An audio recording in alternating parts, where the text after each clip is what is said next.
Okay. We'll call to order the Redevelopment Commission meeting of October 16th, 2023. There are a couple changes I'm going to make to the agenda. We do have the minutes listed here twice, so the one that's got the link, we'll move it up to the top and scratch that top one off, so we go minutes first and claims second. We also have, Marla is going to make a report, or giving us a report, and she's going to explain what she's got, so we're going to add her to additional business at the tail end after Matt Trinian's Grand Park Q3 report. So if you would mark that on your agenda. And okay, I think, John, it's ready for you to do the quorum. Okay. Jill Doyle. Here. Doug Holtz. Here. Joe Plankus. Here. Bob Beaudry. Here. Linda Nuss. Here. Okay, we have a quorum. Thank you, John. First item on the agenda is the approval of the minutes for the September 18th, 2023 RDC meeting. Do we have any changes or modifications on the minutes? Okay, hearing none, I'm open for a motion for approval of the minutes. Linda Nass, I move we approve the minutes for September 18th, 2023. Okay, second? Second. Okay, I think Bob snuck in there first, so motion by Linda Nass, second by Bob Beaudry. All in favor, please signify by saying aye. John, take the roll, please, if you would. Linda Nuss. Aye. Bob Beaudry. I'll abstain. I wasn't here, so. Okay. Okay, that's all right, Bob. That's Joe, good. Joe Plankus. Aye. Doug Holtz. Aye. Jill Doyle. Aye. Okay, motion passes 4-0-1. Next item on the agenda are the claims for October 16, 2023. Do we have any comments, questions, anything for clarification on the claims? Okay, hearing none, I'm open for a motion for approval. I'll move to approve the claims as presented. Second. Okay, motion by Joe Plankus, second by Doug Holtz. All in favor, please signify by saying aye. John, if you take the roll, please. Bob Beaudry. Aye. Linda Nuss. Aye. Jill Doyle. Aye. Doug Holtz. Aye. Joe Plankus. Aye. Okay, motion passes 5-0. Thank you very much. Next item on the agenda is the ratification of the Grand Park agreements. Matt Trinian.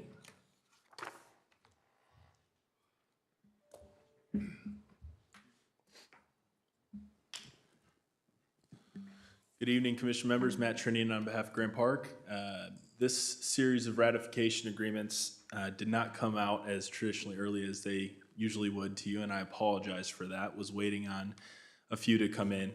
That said, all but two were use agreements, with the two being sponsorship. So happy to take any questions you have on those use agreements. Any questions for Matt? Okay, hearing none, open for approval of the user agreements. John, if you'll take the roll, please. Yep. I'll make a motion to approve the user agreements. Oh, Linda Nass, second. I'm getting ahead of myself. I apologize. He was just reading. Okay, we your have a motion lines. by Jill Doyle, second by Linda Nass. All in favor? John, let's try it again. Doug Holtz. Yes. Jill Doyle. Yes. Linda Nuss. Aye. Bob Beaudry. Yes. Joe Plankus. Aye. Okay, 5-0, motion carries. Okay, next item on the agenda is Resolution 07-2023, approving lease agreement and conducting public hearing, Grand Junction Plaza Redevelopment Authority, lease rental bonds 2023. And I think we have Jim Crawford on the line for us tonight. Yes, you do. First off, I think what we ought to do is, I'll make a presentation, short presentation, and we can discuss the resolution and the terms. And then, with that, we can have the public hearing after that. That way people have some background if there is anybody that wants to speak about the project. As you'll recall, back in 2019, the city of Westfield issued, the council passed a bond ordinance authorizing bonds for the construction of Grand Junction Plaza. Part of that ordinance allowed for the issuance of bond anticipation notes as temporary financing until the project is completed and then long-term financing was put into place. Those bans had an initial term of 5 years. The state statute only allows bans to be outstanding for 5 years. If you issue a 3-year ban, you could renew it for a year or 2 years to get to your 5. But in this case, the bans were issued for the maximum of 5 years. They come due April 1st of 2014, so it's imperative to get long-term financing in place, and long-term financing that is not constitutional debt for the city standpoint. The way that is going to occur, or we're proposing, is that the Redevelopment Authority issue its bonds in an amount sufficient to pay to purchase the property from the city. The city will use those proceeds of the bonds that it sold the property for to pay the bans off. Then the authority will go ahead and enter into a lease with the Redevelopment Commission for the lease of the project, not to exceed $2.5 million annual lease rental, 25 years maximum term. And the authority will then enter into that lease with the Redevelopment Commission. Where's the Redevelopment Commission going to get the money to make the lease payments? The city's going to pledge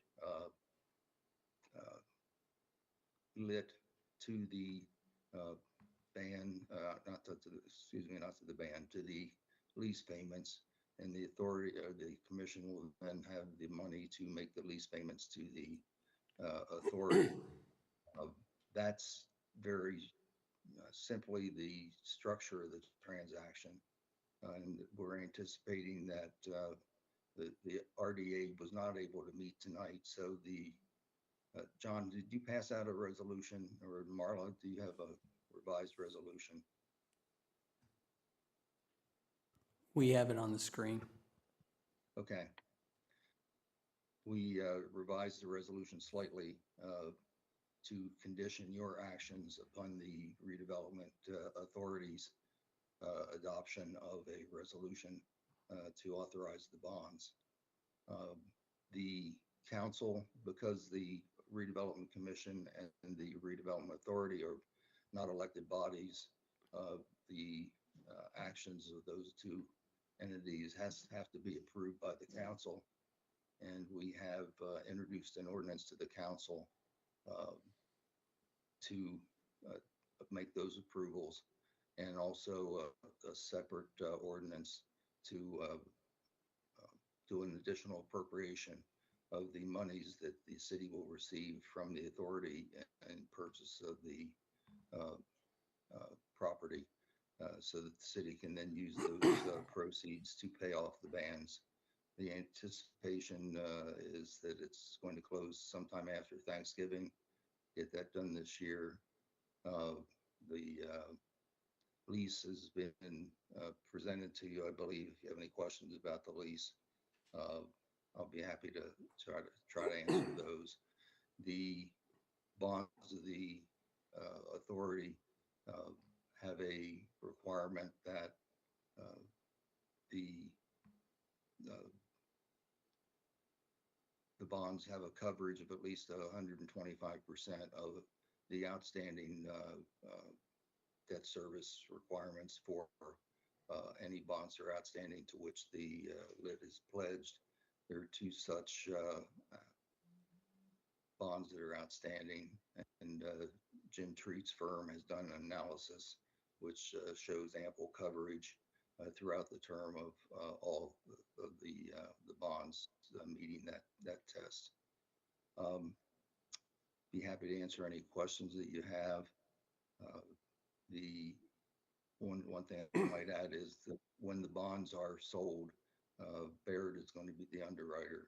When the bonds are sold, the addendum to the lease will be executed, and a revised lease payment schedule will be appended to that addendum based upon the amortization of the bonds that are sold and what the financial terms of those bonds are. That's the typical way that we do these. Okay, do we, just for procedural purposes, should we have the public hearing first and then comments, or comments first? It's up to you. Okay, why don't we ask the commission members if they have any questions for you, Jim, and we'll do that first, and then we'll open up to the public hearing. Any, Bob? Well, I think, I have some questions, but I think Linda had some questions she wanted to ask as well. I'm not in the public hearing. I'll just, Oh, so I just want this clarification. is the some- public hearing. What's that? You want to speak in the public hearing? Yeah. Okay, go ahead. So I just want clarification. We are going to back these bonds with lit instead of TIF. Is that my understanding? That's correct. That's- We will be backing them with the lit, but it is our intent to use the TIF dollars to make the payments. So you're just using the lit up until the point where the TIF can meet the obligation? No, we will use TIF immediately, and we will be using, we use the lit. It gets us a better rate in the marketplace. Okay. It was just confusing. It wasn't in the resolution, so I didn't know. Sure, understood. Good question, Bob. Linda, did you have a question? Yeah, are we out of the public hearing now? No, no. The commission members discussed this, and then we have the public hearing, which is for the public. Okay, He hasn't opened the public hearing yet. Yeah. okay. Sorry, if I've Thank you confused for you, I the apologize. clarification. Okay. Well, yeah, a question, and I guess you're answering that in that it says here that we're gonna use the lit funds, but it doesn't have to say in here that we're gonna transfer that to TIF at any point? No, I'll defer to Jim, but you can pay, you can make the payments from any available revenues. Yeah, we don't want to make an absolute pledge of Of TIF. lit? Well, we have a pledge of lit, and that'll get us our bond rating. But the lease and the resolution provide that any other funds that the commission has available that legally can be applied to the bonds can be applied to the bonds, and that would include the TIF. Thank But you, we don't Jim. want to. And we don't then- want to pledge that into the TIF. Okay, and then I think Jim Treat had brought it up, and it's been discussed other times, if we wanted to use any TIF dollars that we have on hand to lower this. So we're just approving it at not to exceed 36 million, but it could be less if we use TIF funds. Jim, what did, Yeah, maybe Jim Tree can chime in here, but Okay. it's anticipated that the city will make a downstroke of $5.5 million to lower the actual amount of bonds that will be issued to somewhere around 29 million. okay, thank you. That's correct, Linda. Sorry, I've just Okay, didn't Jim. want to overtalk anybody else, but I've been listening, and that is the plan right now, to use $5.5 million of funds on hand and then use our TIF. The big difference, Linda, is by not specifically pledging any TIF dollars, just like Grand Junction is now. We haven't started the sunset date. So if you pledge it, you then start the sunset date on that TIF area. Okay, So that's the Yes. reason for avoiding that if we don't have to do it. In addition to what Mr. Crawford said about, it's the stronger security is the local income tax revenues. So not trying to be dodgy, it's just the way the documents have to be worded, Linda, to do that particular. And it's the exact same structure we use for the 2016 and 2018 Grand Park, excuse me, Grand Park Grand Park ones. bonds. Yes, I Yes, thought and it so. also there are actually three outstanding. I thought Jim said two, but there's three. The third one is Union Square parking garage. It is going to be paid with Union Square TIF, but lit was the backup for that. So there'll actually be 4 bonds once these are issued that have the lit pledge and that are well over the 125 coverage. Okay, now a question on this, because this is gonna be in 2024, and the money's gonna come to the RDC to pay this 2.5 million out in 2 payments. I didn't see this anywhere in the budget that's been presented to the council so far. Is it supposed to be? Will we see it by next Monday, or how? The bans mature on April the 1st, 2024. But Right. the intention is to get through all this process and close them yet this year, put the permanent financing in place. So the council will have, in addition to its ordinance approving the lease and the bonds, it will also have an additional appropriation ordinance so that it can spend those funds that it receives from the RDA to retire the bans. So Okay. that'll So all the occur. answer is 24 will be covered, Linda, by the additional appropriation. And we have to Yes, do it that okay. way because until we sell the bonds and have the real numbers, we don't have The we don't amounts. have the exact amounts to Yeah. put in next year's budget in the middle Okay. of the process. Okay, Yeah, does that I'm make sense? just looking at a time frame here. problem. Thank you so No much. problem. And then I had sent late this afternoon, sorry, but we have this legal description and it's quite lengthy, but do we have anywhere where we have a drawing of what the boundaries of this property is and how many acres it actually is? Because I couldn't find that in other docs at this time. Jim, we could add that, right?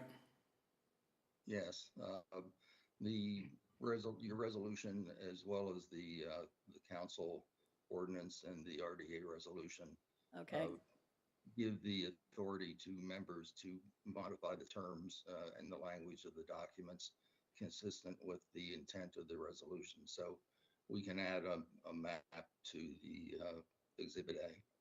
I think that would be helpful, you know, we before we close. kind of found with Grand Park that, you know, you had to kind of piece it together with all the parcels and we don't own this and we don't, you know, so with this, it's rather lengthy and it's accept this and then go to, it's so many parcels. I appreciate that. Thank you so much. Okay, anything This is else? actually the shortened version of the legal. This is I can believe it. Okay, any other questions from commission members? With none being asked, we'll open up a public hearing at 6:18 PM. We have any members of the public? Alexis, do you want to address anything? We have no other public members here, so we'll just, John, we Lauren? haven't gotten anything on email. No, I haven't. Lauren, did you get anything? I have not received anything, no. Okay, so far, nothing.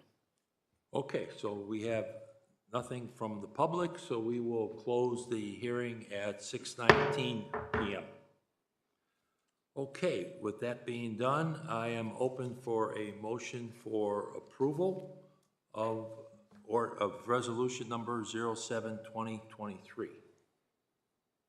I'll make a motion to approve Resolution 07-2023. Okay, do I have a second?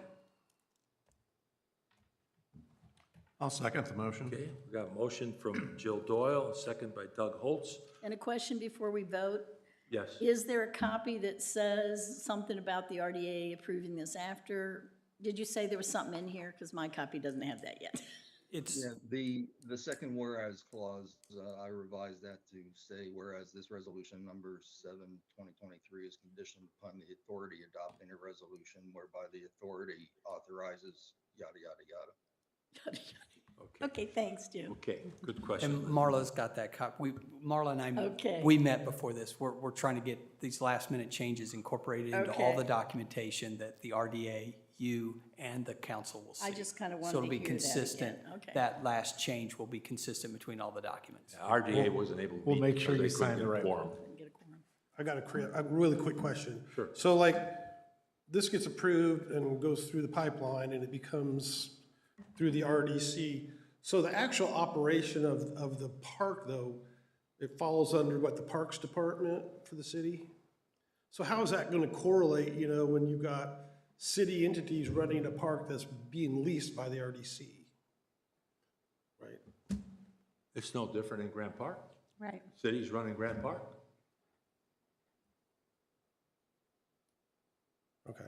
I mean, it goes through the Yeah. RDC, RDA, got to go back to the council, and then obviously the legal guys then start working the bonds and working with Marla and Jim Treat and the other folks to get those bonds sold.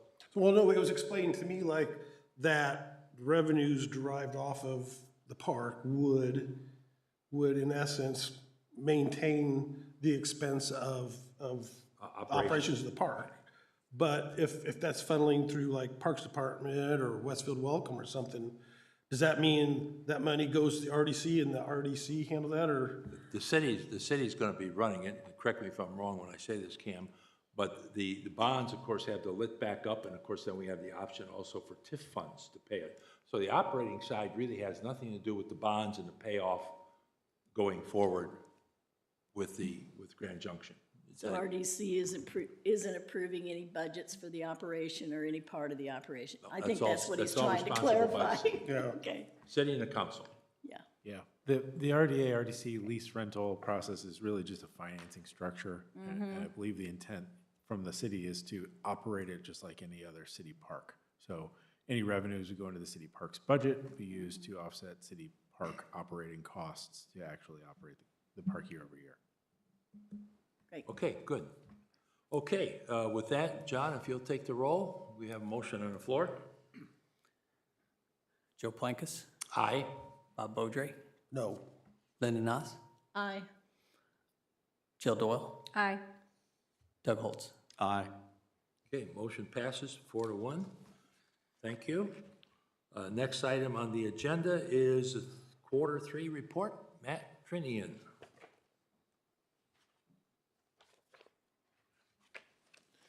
Good evening again. I just want to foreshadow something at the end. I'd love to introduce a project that I intend to bring towards you in the November meeting, but I want to get through this Q3 report first and then introduce that. So that said, again, Matt Trini with Grand Park. On the line is also William Knox with Legacy Sports Group and Blake Hibbler from Bullpen Tournaments. As we look at the third quarter of 2023, you can see we had a little over 64,000 athletes, 423,000 visitors, and a little over 1.2 million visits to the campus. And it is important to note that these statistical numbers do not incorporate Colts Camp. We've been working with them to get a finalization of everything on their side, as they are the keeper of all data related to training camp. And they're a little busy in season right now, and it's a little bit more difficult to find time to coordinate with them. But I just feel like it's important to note that that's a major piece here. Once we're able to get that data, we'll certainly input that into this report for that sake. Now, in the past, Matt, what has been that number, like 30,000 or so? It's 25 to varied by 30? year. It's on average between about 40 to 45 million visitors. 40 to 45,000. Good gravy. You think big. We would camp hit an all-time record of 45 million visitors. That'll be great. Thank you. Yes, 40 to 45,000. You need a raise, Matt. You're doing a hell of a job. Louise. Oh, boy. As we get into the financial data for the third quarter, as you can see, revenues did increase a little over 10% from last year to this year for the third quarter exclusively. We do attribute a lot of that growth as a cash flow initiative. I think we've talked about it a few times with the new model that we have with our housing company with Site Search. We're getting revenues quicker than we had in the past from the hotel stays. So that's some of it. There's some additional field rentals, so on and so forth. From the expense side, yes, you see there's almost a 42% increase. I do want to note that the majority of that came from the $200,000 in the courts that was approved a few councils ago that came out of the Grand Park budget that we will now see in the fourth quarter in the revenue line. So we'll be made whole for that. It just didn't come through in the third quarter here. It will hit in the fourth quarter. And then another major piece from the expense line in Q3 was about $90,000 got put into the front landscape of the event center. So if you were to walk through the front doors of the event center last year at this time to this year at this time, it's drastically different, and was a major point for us to continue to beautify the front of that building. As you can see for the year-to-date update, $5.1 million in revenues, $3.7 million in expenses. Important to note that we still have the original investment of $3 million in cash is still an investment, and Marla's been doing a great job there. And then the capital is the outlay for the F2 through F5 turf, so that's already paid. I know we are moving forward with the plan for 6 through 8, and that'll hit in the 24 budget. Some department updates here. A lot going on, but I won't read all of them. But as mentioned, we did get approved last meeting here to move forward with the F6 through F8 turf replacement. Excited about that opportunity. Last month, we hosted about 70 members from the Durham, North Carolina area at the park. This was a group comprised of business leaders, council representation, various boards, the sports corp, and they were interested in just learning more about what Grand Park is and how it's impacted our area. And so really great opportunity to showcase the venue. They do have interest in building a youth sports facility, and we don't see that as competition. We see that as investment into the industry as a whole. So we entertained them. It was a great outing for them to tour, and then we had a panel discussion with a few leaders that they really enjoyed. Great opportunity to continue to showcase the facility. From a visitor experience standpoint, you can see that we're still receiving really good or great value out of our surveys that we do. From a grounds perspective, as I mentioned, we had that front landscape addition. Our grounds team oversaw that, and then painted 413 fields in the third quarter. So continue to see that number being significant and further showcases the value of those robots that we have to continue to paint those fields effectively. Matt, can you elaborate on a documentary that you've filmed? Yeah, we're excited. Late November, we'll be launching the full documentary, and so this is a showcase of the 10 years of Grand Park's operation, really showcasing the vision that was outlaid to the construction, the operation, and a look towards the future. And so it's a really neat piece. If you haven't had the opportunity to see the trailer, it's on a lot of our social media pages. We're excited to launch that full documentary. It'll be about a 40-minute film, so we're really excited about that, and that'll be coming out late November. Client service perspective, we hosted the Emoji Games in July, which was a new event for us that was really a neat opportunity for us to showcase the facility to that group. And then as you can see, the last bullet point, we really had a great run of non-sporting events in the latter half of Q3, where we transformed the event center space. We're able to put the hard surface down and have multiple sales and shows. Really great use of that space. From a facilities perspective, huge. I mean, all departments had a huge outlay during Colts camp, but Steve Helder and his team do a tremendous job of overseeing all of the custodial operation inside, as you can imagine, inside the event center where the coaches' offices are and the locker rooms are. It's a very delicate process, and Steve takes a lot of pride in leading that team and ensuring that we're not doing anything that would cause the Colts any concern. And then we also, as a part of Colts Camp this year, implemented permanent power on field and on Colts City. And these were all formerly done by generators at an annual cost. So we put some capital into the facility to allow for us to have that permanent piece, not only for Colts Camp, but also for events in the future that may utilize those spaces. So we're excited about that. And then Steve and his team, again, did the annual fire and elevator inspections again. Kind of silly to mention in a meeting like this, but we like to keep the building open and keep our facility open. So props to Steve and his team. From an operations perspective, Sean Owens and his team really did a great job of operating camp from an operational perspective. It's important to note that while there's a heavy emphasis on training camp, the operations team is still responsible for all the other activity. And from an administrative level, a lot of our focus is on making sure that everything around camp is supported. And Sean and his team did a great job of managing the other events as well that take place at the park and are not the second class client. And we want to make sure everyone's treated equally. And then it's also, I failed to mention this, but we also have a huge impact with Westfield Welcome and collaborating on the Westfield Rocks the Fourth event that happens at the very beginning of the third quarter. But Kayla and her team do a great job of the planning, and our team steps in from a facility perspective. So it's a collaborative effort to ensure that that's a well-rounded event and operated wonderfully this past year.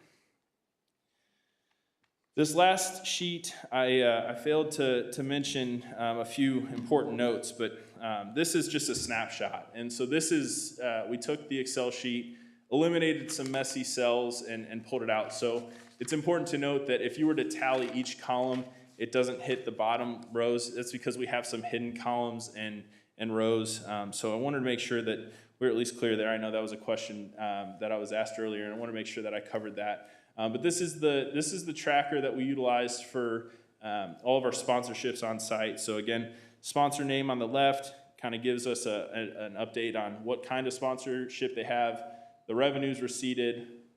If it's a non-monetary value, we show the valuation for the agreement, and then we have the commissions and expenses paid out, whether that be signage, and legal fees, et cetera, for those. So I know that was a question in the past. And so I would at least show you the snapshot, as this is not the full sheet, but wanted to make sure that we were able to showcase this. I will take questions now or at the end. I guess it's up to you guys, but next would be William Knox with Legacy Sports Group. Okay, William, are you on board? Yes, I'm here. Can you hear me? Great, yes, we can. Perfect. Well, Matt summed up all the important stuff. We'll just go through a few numbers here relative to some of the visits to the park. This is the standard layout that we've shown you guys historically relating to visits and visitors to the campus. This slide here shows the Q3 numbers. As you can see, for the most part, all things are in line with what we would expect, kind of growing those number of unique visitors and athletes to the campus. I think I mentioned this a few meetings ago. We were in a real sweet spot a few years ago, post-COVID, where pretty much everybody in the family, including the dog and cat, were traveling to some of these events. Whereas now we're going back to kind of our normalized travel flow for some of these events. So when you look at non-unique visits non-unique visitors and visits, you'll start to see those numbers normalize a little bit. We kind of go through. But all great indicators right now. We're also really looking forward to a strong Q4, given some of the events that are on the books that our teams have been working to kind of pull together. So we're hopeful that the Q4 numbers will really put us over the top from a year-to-date perspective. As you can see from the next slide is the year-to-date numbers, and just ignore that Q3, but these are year-to-date numbers showing the year-to-date athletes, visitors, and visits to the campus. So again, things are still trending really in the right direction relative to the number of athletes that we're welcoming to the campus on a yearly basis. The next slide just talks a little bit to the business development side. So just under $400,000 worth of contracts executed. Again, we've got a few that are pending here that's really going to ratchet that number up for the year. So we feel good about kind of that side of things. We're also starting to look through some longer term engagements with some clients, just because they're under a current 3 to 5 year agreement and they're looking to extend for that same term. So we're starting to work through that with Matt and his leadership team, just to make sure we're doing, executing those documents appropriately and getting everything in place there. At the bottom is some of the events that will be hosted, some of these events that we've contracted. Some of them are longtime annual users. Some of those are returning back to us for the first time in a while, but all great users, and we look forward to kind of working with them on their different event opportunities. Last but not least is social media is another big piece of our equation, and our team has kind of been working to continue to communicate all the wonderful messages that come about at Grand Park. Many of you are aware, a few weeks ago, we announced that the APP will be coming to Grand Park with their brand new event, their U.S. Collegiate Championship, which is an exciting opportunity for the campus. And then we'll also have a lot other pickleball played throughout the winter months this month. So that's going to be a pretty cool, excuse me, opportunity for us to kind of really leverage that from a social media standpoint. So be on the lookout for some of those details in Q4. At this point, I'll turn it over to Blake, and I guess we'll take questions at the end. Okay, Blake, are you on board? Yes, sir. Okay, good, go ahead. I'll be quick. Q2 for us, or Q3 for us, pretty, July's a heavy month with our ABCs. We also executed the Softball Alliance event, and we had a new baseball event that we launched at the end of July in the month. So our numbers are pretty comparable through year over year. I'll kind of wrap that up at the end of the year meeting with everything on how we did from a visits and visitors and athletes and things like that. But these are the numbers from there. Favorite places. This will be one of the last times I think we show this. We've kind of gathered pretty good history on this, but continues to be Westfield dominated and 32 and quick eats. So it's always fascinating to see that. Hotels.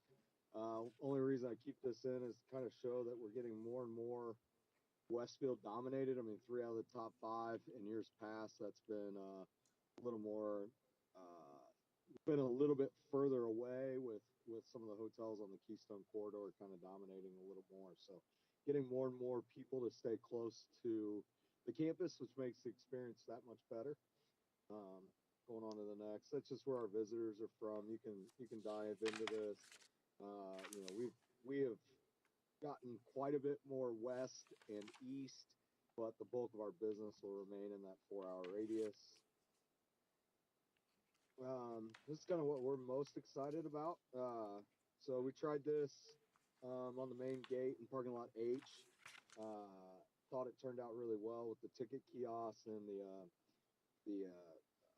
overhead entrance, trying to give the event a little more feel like you're walking into something. So we've now replicated this on another gate and have a shipment of equipment to do across all of our gates for 2024.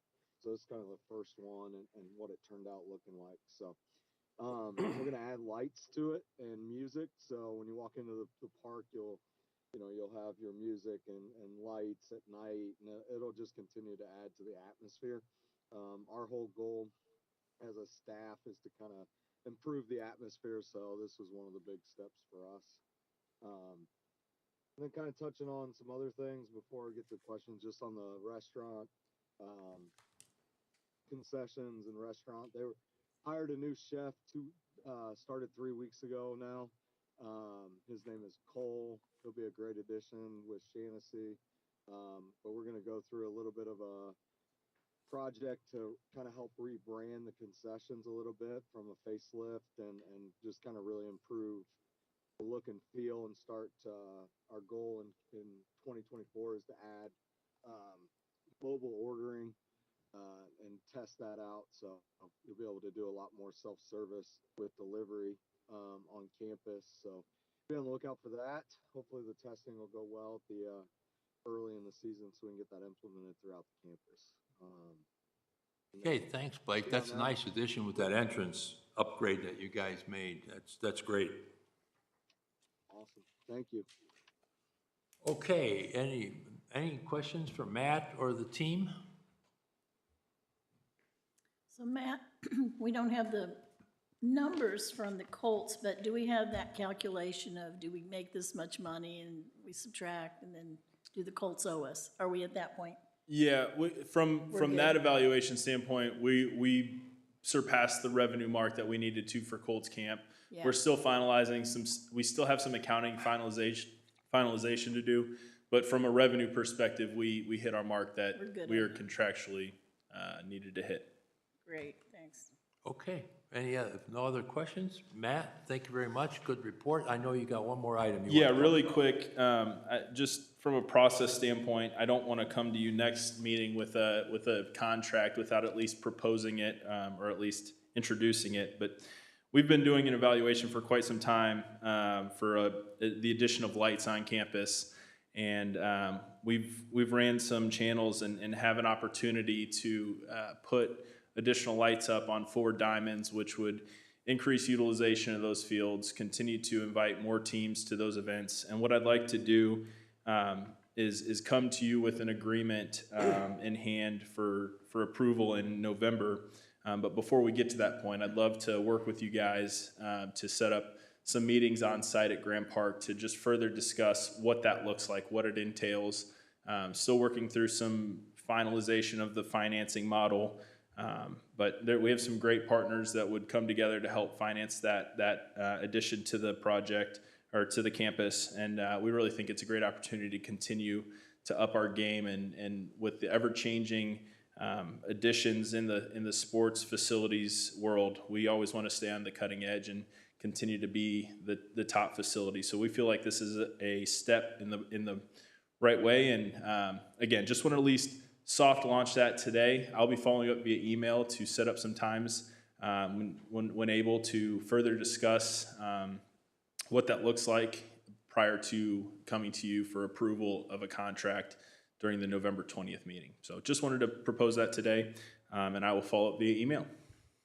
Okay, I think just so we track the record, Matt, why don't you send an email out to the commission members and other interested parties for meeting, because obviously we have to make sure we don't have more than 2 members at a time.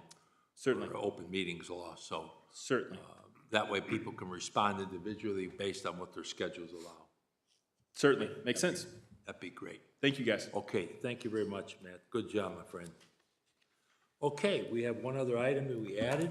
Marla has given us a sheet, and I'm gonna let her explain what she's put together here. And so I think Jim Treat's probably still on the phone, or on the Zoom, so if we hang in there a little bit, Jim, as we go through the sheet that Marla's prepared. I know you don't have a copy of it, I don't think yet, but. I did not put it online since I hadn't really Well, asked for an agenda. maybe what you item. can do, Marla, is just email him a copy then, so Jim. Well, I did discuss it with Nathan today. Oh, okay. So I don't know if I Okay. need Yeah, to send right. it All to right. him. Well, go ahead. Okay, so this is just your first ever third quarter report on your accounts and investments, which I'm really excited for you to just take a look at. You'll start with your beginning balance at the beginning of the year, and then you had a 7.154 in revenues, disbursements that came in June to give you your cash. And then the next section are all your expenditures across all funds. The section after that, called investing activities, is all the investments that we have made excluding because we did not invest it, that initial $3 million repayment to council, which you'll see that at the last line, debt service paid, council repayment under other operating expenses and payments of debts. So technically, based on the September 30th report, you had $14 million that we invested on your behalf. Below that, where you see financing activities, the accrued interest from the treasury maturity hasn't been applied, but that came from the remaining $3 million of the council repayment that we put into treasuries, and it has since matured, and we reinvested the $3 million into our money market Goldman Sachs fund, which we also call our liquidity portal. So it in fact is still earning interest, but the $74,684 came off the maturity from that treasury note. Then you've got your August and September dividends, which we just leave there, and they continue to earn money, but we can separate it out by month, which is our intention. And we also devised a system so that when it comes time at the end of the year to break this interest back out, it can be assigned to each fund. We kind of monetized it by unit, which is why it's a round number. We invested in $100,000 increments out of each fund, assigned it a unit, and then when we take that total interest, we'll divide that back out by unit till it hits the proper fund. We still believe that the funds need to remain separate and individual, and as such, then that interest will be assigned in the same way. So your inflows and outflows, of course, it looks like a negative only because you haven't received your December disbursements, but that will change largely when those come in the fourth quarter. And then at the bottom, you can see your beginning cash flow minus your expenditures plus your interest that you've earned thus far. So technically on September 30th, you had $15.752, $293.39. If you have any questions, I'm happy to answer them. The little blurb kind of up in the top right, if you were to look at the fund report and add them all together, that's what you have currently, like in your budget to actual not budget to actual, but in the actual funds, and that math all works. So I think if you could, Marla, the first thing that comes to mind is, obviously there's some big numbers here for individual investments. 14 million is obviously a really large number. Right. Can we have let's say a second sheet that would then break down each of those investments as to who they're with, what the interest rate is, and so on? So in whether it's 6-month treasury notes or whatever it is, so we have some idea? We could, but none of it is actually invested in treasuries at this point. So these are the actual numbers that are invested out of each fund. Yeah, but what are they invested in? They're invested in Goldman Sachs Money Market Fund, all of them the same, under one category that we have highlighted, if you will, or set aside on behalf of RDC. It's the same place where we have park impact, road impact fees, a lot of other accounts of the city, but we've detailed them so that we can see them individually. Right. And the yield changes weekly. Right now, it's 5.24 is the yield, but we see what you accrue on the monthly basis.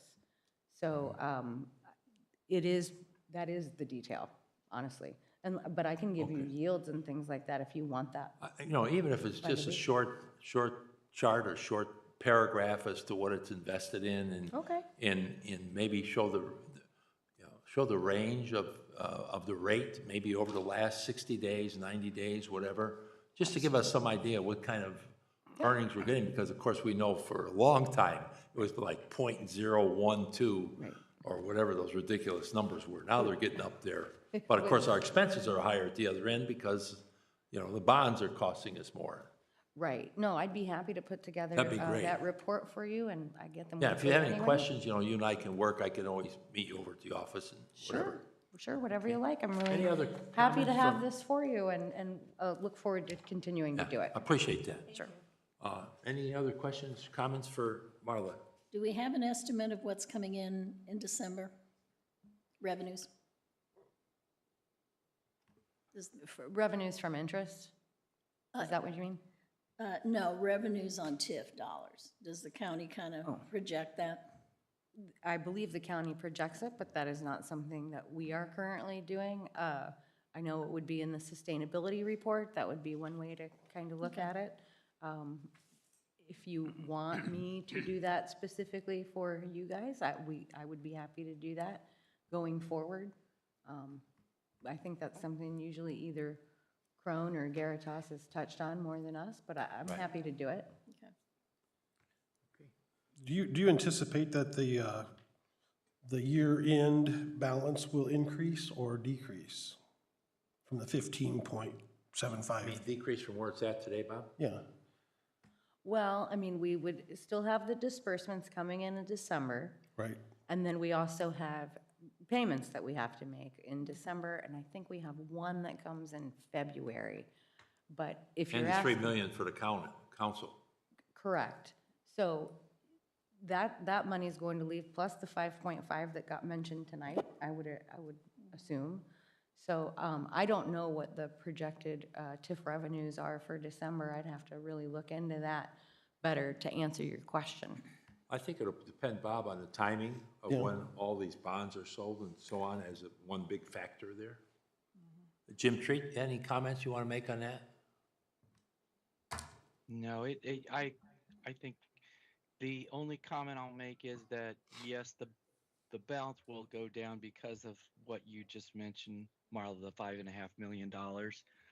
I don't have that report, Bob. It's something that I could, if I wasn't tied up here, I could pull up online real quick, because we know what the county has billed and expects to do in the settlement for December. I just don't have it right in front of me now.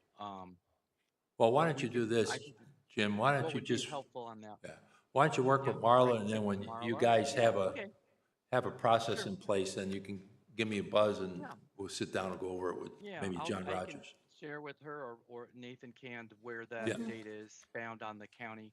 Well, it's not on the website, but we can share it with Yeah. her, and then she can incorporate that into the Yeah, that'd be report great. that she's preparing for you guys. How's that?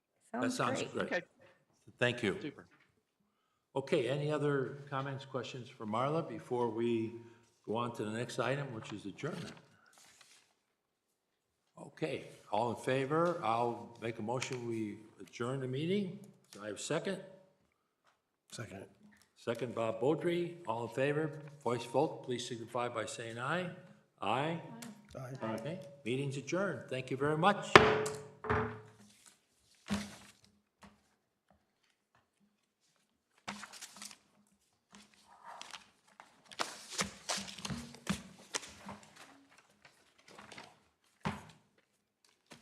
Do we have anything to sign, John, tonight, or Marla? Okay, I kind of thought you might have something. Nope.